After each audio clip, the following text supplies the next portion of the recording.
มักม่วงมีบ่ไก่อันต้นใหญ่นี่คือว่าลงมาเบิ่งนี่มักม่วงพวกนี้ก็แต่โอ้ยแต่ลุงไงยังน้อยมาเห็ดให้เห็ดนาน้ำพอน้ำแม่มันนี่เถ่า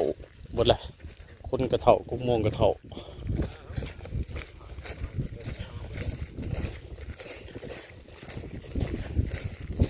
มาเห็ดอันดีใช่เด้อไก่เด้อนั่นมาเห็ดตอดเห็ดดีใช่หมองเก่านี่จะกินปลาเลยโอ้มันบ่ได้เป็นห้องแล้วน้ำนี่เนาะแต่กี้เป็นห้องแล้วน้ำนี่นะมันเบิดมันยาเป็นห้องแล้วนี่โอ้มันมนหมดเลย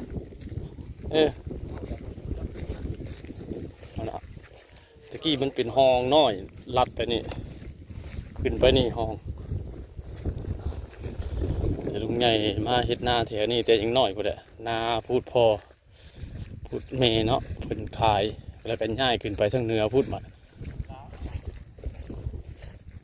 ตะกี้เป็นห้องน้อยเฮ็ดหาปูหาปลากินแต่หมกม่วงต้นหมกม่วงตัวนี้ยังน้อย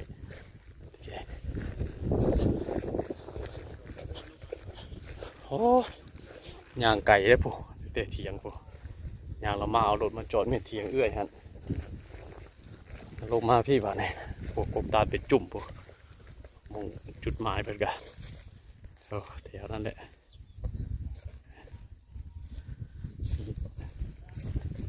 มีทั้ง4 คนมาเนี่ยอาจจะมีตามมาอีกอยู่เพราะว่าเพิ่นโทรมาถามกินนี่ก็2 คน3 คนเพิ่นโทรนัดกันว่าอยู่หม่องใดอยู่หม่องนี้เด้อซะ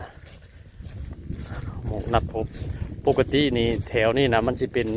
แห้งเบิดเนาะยามแรกเด้ยามแรกน่ะมันสิแห้งเบิดน้ำบ่มีแล้วเฮาสิลงไปเอาอยู่แถวใต้พุ่นแถววังหนังสือแถววังแดนเนาะแถววังประโดเคยกินอยู่พุ่นมันนี่แหละฝนตกวังหนึ่งนะฝนแห้งน้ำจนออกแกงป่ามันก็เลยง่ายวังขึ้นมาอยู่ทางนี้บาดมันลงไปพุ่นน่ะน้ำลายบาดเนี่ยลงไปทีผมเคยเอานะน้ำลายบ่มีป่าลงไงไปหมู่บ้านนี่กับตาพ่อแลก